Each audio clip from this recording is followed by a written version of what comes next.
Assalamu alaikum. Today we are going to talk about glucocorticosteroids. So here we have a kidney on which posterior surface there is an adrenal gland.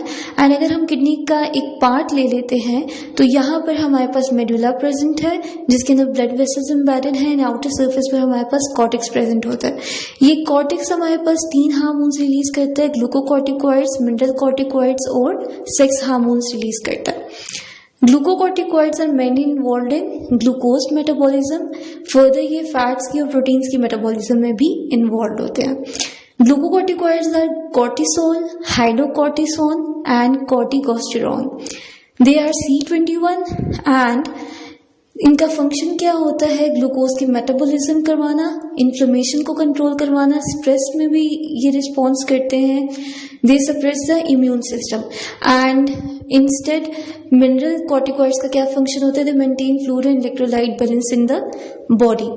Now in case hormonal deficiency है, इधर cortisol है या इधर कॉर्टिकोस्टेरॉन है, अगर ये hormone deficient है या ये हार्मोन जितने नीड है उतने प्रोड्यूस नहीं हो रहे, बॉडी उनको प्रोड्यूस नहीं कर रही, तो उस केस में हम जो है ना रिप्लेसमेंट थेरेपी देंगे. तो उसमें क्या होता है कि या तो मेडिकेशन दी जाती है या तो इंजेक्शन के थ्रू इंसर्ट किए जाते हैं. जो एड्रीनल कॉर्टिकॉइड है हार्मोन जो है उसका इफेक्ट देने के लिए हम मेडिकेशंस देते हैं. तो इन दैट केस हम फिजियोलॉजिकल डोज क्या होती है? फिजियोलॉजिकल डोज वो होती है जो कि रिप्लेसमेंट थेरेपी में हम डोज देते हैं मेडिकेशन की, जिसमें क्या होता है? That is equivalent to the normal endogenous production. यानी कि हार्मोन का जितना इफेक्ट देना होता है उतनी ये डोज उसके इक्वल होती है. In higher doses, adrenal steroids can be used to capitalize on a particular beneficial effect, such as using glucocorticoids as inflammatory agents. तो ऐसी higher doses जो कि एक particular beneficial effect देती हैं, जैसा कि anti-inflammatory agents ग्लूकोकॉर्टिकॉइड्स जो है, अगर हम जो है एंटी इन्फ्लेमेटरी एजेंट्स के तौर पर अगर हम दे रहे हैं, डोजेस दे रहे हैं, हाई डोजेस दे रहे हैं, इन्फ्लेमेटरी जो एजेंट्स हैं उनको इफेक्ट जो वो देते हैं उनसे प्रिवेंट करने के लिए, तो हम जो है उस हाई डोज को फार्माकोलॉजिकल डोज कहेंगे, जो कि एक पार्टिकुलर बेनिफिशियल इफेक्ट देने के लिए यूज की जाती है. In order to differentiate them from the amount used to maintain normal endocrine function.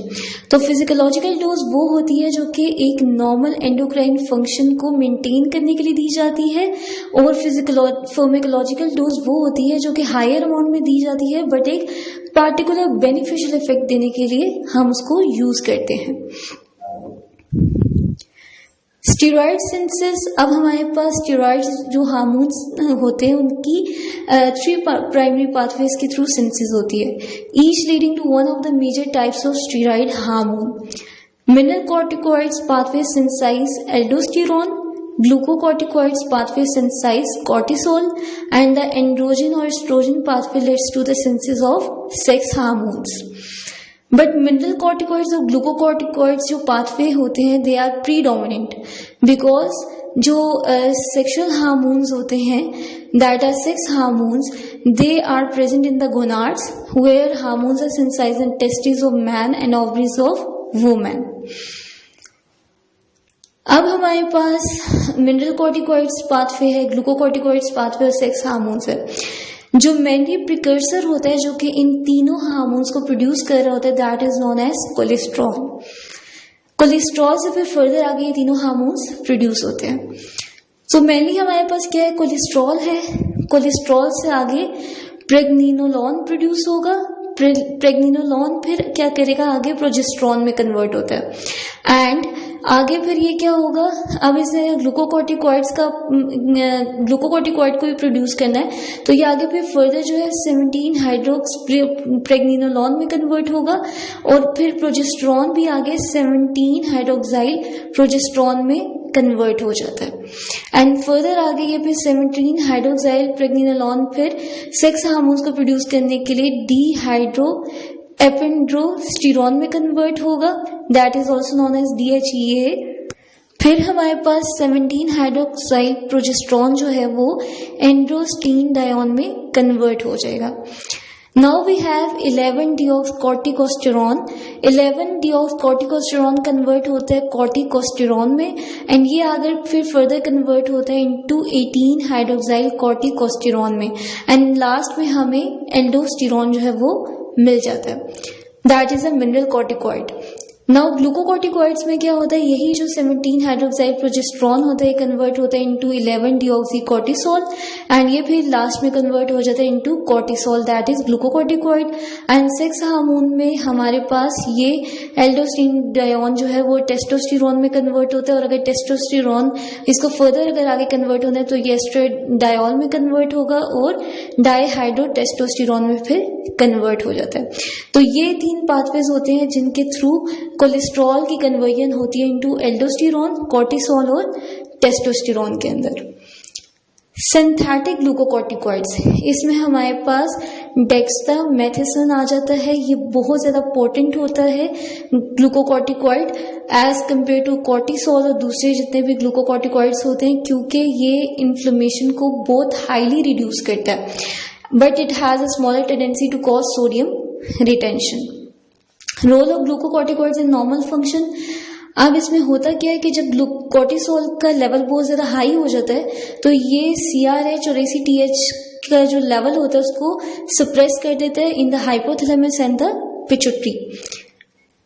अब हमारे पास जब कॉर्टिसोल का लेवल बॉडी में कम होता है तो हम हो क्या रहा होता है बॉडी के अंदर कि हाइपोथैलेमस रिलीज करता है CRH को, और CRH फिर आगे फर्दर किधर जाता है पिट्यूटरी ग्लैंड में, और पिट्यूटरी ग्लैंड से रिलीज होता है ACTH.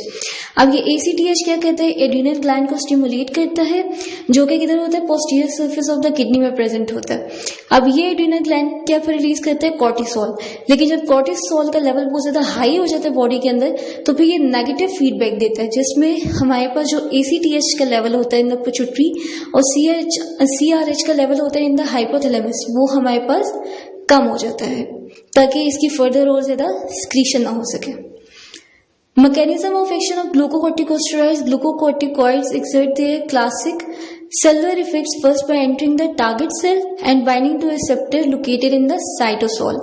Binding the glucocorticoids to the receptor creates an activated hormone receptor complex. तो अब होगा क्या कि जो ग्लूकोकॉर्टिकॉइड है ये टारगेट सेल के अंदर एंटर करेगा और फिर उसके बाद क्या करेगा, binding two receptor located in the cytosol. तो साइटोसोल के अंदर जो सेल है उसके रिसेप्टर के साथ बाइंड कर जाता है और फिर उसके बाद क्या फॉर्म करता है, हार्मोन रिसेप्टर कम्प्लेक्स फॉर्म करता है. This activated complex then travels to the nucleus, और फिर ये किधर जाएगा, सेल के न्यूक्लियस के पास जाएगा, where it binds directly to a specific DNA gene segment that control inflammation. तो DNA जीन की सेगमेंट के साथ बाइंड करेगा जो कि स्पेसिफिक होगा. स्पेसिफिक इसलिए क्योंकि ऐसा वो DNA सेगमेंट होगा जो कि इन्फ्लेमेशन को कंट्रोल करता है. The activated hormone receptor complex basically act as a transcription factor because it modulates the transcription of DNA into messenger RNA units. तो इसमें फिर क्या होता है कि इस तरीके से जो ग्लूकोकॉर्टिकॉइड्स होते हैं वो DNA के सेगमेंट के साथ बाइंड करके जो कि इन्फ्लेमेशन को कंट्रोल करते हैं. तो ऐसे एजेंट्स को वो क्या करते हैं जो कि इन्फ्लेमेशन को कंट्रोल करते हैं उनको एक्टिवेट कर देता है, और जो है इन्फ्लेमेशन कॉज करते हैं उनकी एक्टिविटी को सप्रेस कर देता है. जैसे कि हमारे पास जो है साइटोकाइनिन प्रोटीन होती है तो उसके लेवल को क्या कर देगा, सप्रेस कर देगा ताकि वो फर्दर मोर इन्फ्लेमेशन ना कॉज करे. The activated hormone receptor complex can also inhibit other transcription factors, that is nuclear factor kappa B activator protein 1 that normally activate inflammatory genes. तो इसके inhibition से क्या होगा कि further more जो inflammation हो रही है वो नहीं होगी. By inhibiting these transcription factors, glucocorticoids turn off pro-inflammatory genes and ultimately suppress the production of various inflammatory products. तो ऐसे फैक्टर्स लाइक न्यूक्लियर फैक्टर कापा बी है या ऐसी जो साइटोकाइन जो प्रोटीन्स होती हैं उनकी एक्टिविटी को सप्रेस कर देने से क्या होता है कि जो इन्फ्लेमेशन होती है वो हमारे पास नहीं फर्दर जो है उसका लेवल इंक्रीज होता. Thus, glucocorticoids exert their anti-inflammatory effects by increasing the transcription of proteins that decrease inflammation while decreasing the transcription of inflammatory cytokines, enzymes and other inflammatory proteins. Physiological effects of glucocorticoids में हमारे पास क्या आ जाता है, effects on glucose, proteins and lipid metabolism, anti inflammatory effects and immuno suppression. अब यहाँ पे हमारे पास glucose metabolism में क्या हो रहा होता है कि जो कॉर्टिसोल होता है और जो दूसरे ग्लूकोकॉर्टिकॉइड्स होते हैं वो हमारे पास ब्लड ग्लूकोज को इंक्रीज कर देते हैं और at the same time liver के अंदर जो ग्लाइकोजन स्टोर्ड होता है उसके लेवल को भी बहुत ज्यादा इंक्रीज करते हैं, यानी कि ग्लाइकोजन भी बहुत ज्यादा स्टोर्ड होना शुरू हो जाता है and at the same time जो ब्लड ग्लूकोज लेवल होता है वो भी हाई होना शुरू हो जाता है। अब ये हो कैसे रहा होता है कि जो हमारे पास कॉर्टिसोल जब रिलीज होता है, हाइपोथैलेमस और पिट्यूटरी ग्लैंड जब इसके लेवल को हाई कर देते हैं तो ये क्या करता है, जो कॉर्टिसोल होता है ये हमारे पास मसल सेल के अंदर अमाइनो एसिड्स को फॉर्म करता है, यानी कि प्रोटीन की ब्रेकडाउन काफी ज्यादा होना शुरू होती है और अमाइनो एसिड्स फॉर्म होना शुरू हो जाते हैं। तो फैट सेल्स के अंदर क्या होता है कि फैट्स ब्रेकडाउन होते हैं और फ्री फैटी एसिड्स फॉर्म होते हैं। अब ये जो मसल सेल के अंदर अमाइनो एसिड्स फॉर्म होते हैं प्रोटीन्स की ब्रेकडाउन से और फैट सेल्स के अंदर जो है फ्री फैटी एसिड्स फॉर्म होते हैं फैट्स के ब्रेकडाउन होने से। तो ये दोनों फिर क्या करते हैं कि ये लिवर सेल के अंदर जाते हैं और लिवर सेल के अंदर ग्लूकोज को फॉर्म करते हैं, that is known as the gluconeogenesis. और अगर ग्लूकोज जो है वो अगर उसको नीड है, अगर मतलब बॉडी के अंदर उसकी नीड है, ब्लड के अंदर नीड है तो वो ब्लड के अंदर चला जाता है और अगर नहीं नीड है तो वो ग्लाइकोजन की फॉर्म में लिवर के अंदर स्टोर रहता है। तो एट द सेम टाइम ये दोनों प्रोसेसेस जो है वो कंटिन्यू रहते हैं। तो इस तरीके से जो है ग्लूकोज की मेटाबॉलिज्म जो है वो कॉर्टिसोल के थ्रू और दूसरे ग्लूकोकॉर्टिकॉइड्स के थ्रू कंटिन्यू रहती है। Then we have anti inflammatory effect. Anti inflammatory effect में हमारे पास ग्लूकोकॉर्टिकॉइड्स के क्या आता है कि inflammation is defined as a localised protective response induced by injury और डिस्ट्रक्शन ऑफ टिश्यूज।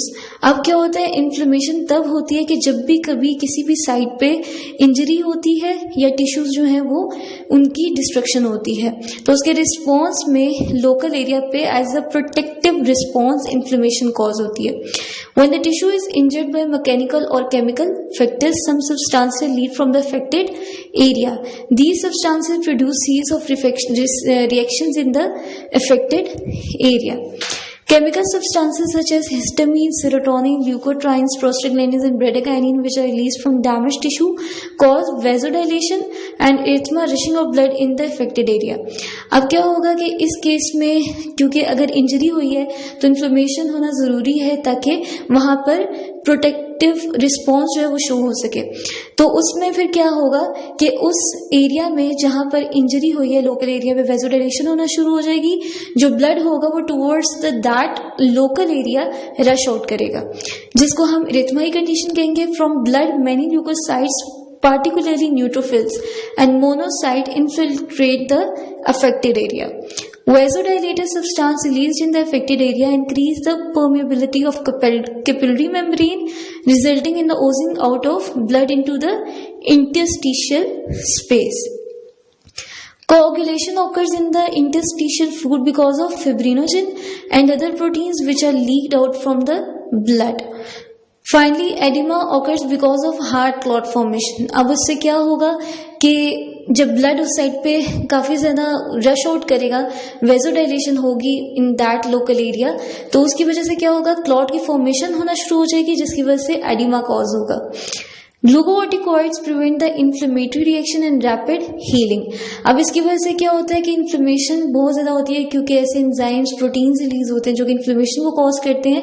तो उसके रिजल्ट में इन्फ्लेमेशन को प्रिवेंट करने के लिए हार्मोन दैट इज ग्लूकोकॉर्टिकॉइड वो रिलीज होता है और ये फिर इन्फ्लेमेशन को रिमूव करता है और फिर हीलिंग को जो है रैपिड हीलिंग जो है उसको रैपिड हीलिंग इफेक्ट जो है वो देता है। They prevent inflammatory changes by inhibiting the release of chemical substances from damaged tissues by stabilizing the membrane of lysosomes and thereby preventing vasodilation erythema in the affected area. तो अगर vasodilation नहीं होगी, that is कि blood towards the skin नहीं जाएगा, towards the systemic circulation अगर चला जाएगा तो उससे ये होगा कि inflammation नहीं हो सकेगी ज्यादा से ज्यादा, या फिर जो ऐसे chemical substances हैं जो कि inflammation को cause कर रहे हैं in that local area, तो वो फिर अगर उनको रिलीज होने से प्रिवेंट करेगा ग्लूकोकॉर्टिकॉइड तो फिर उससे क्या होगा कि इन्फ्लेमेशन जो है नहीं होगी। causing vasoconstriction which prevents blood to the injured area. तो vasoconstriction में हमारे पास क्या होगा कि blood towards the systemic circulation चला जाता है. Inhibit the migration of leukocytes to the affected area. तो leukocytes भी फिर उनसे भी क्या होगा कि हमारे पास जो inflammatory response है वो in return prevent हो जाता है. Suppress the T cells so that there is reduction in the reaction of tissues which enhance the inflammatory response. Then immune system suppression जो थर्ड वन इसका फिजिकोलॉजिकल इफेक्ट है, उसमें हमारे पास जो टी लिम्फोसाइट्स होते हैं उनका नंबर डिक्रीज कर देते हैं glucocorticoids and they suppress the proliferation of lymph nodes and thymus also, and they also prevent the release of interleukin 2 by the T cells. So this is how immune system is suppressed by the glucocorticoids. I hope so that you understand today's lecture very easily. Allah Hafiz.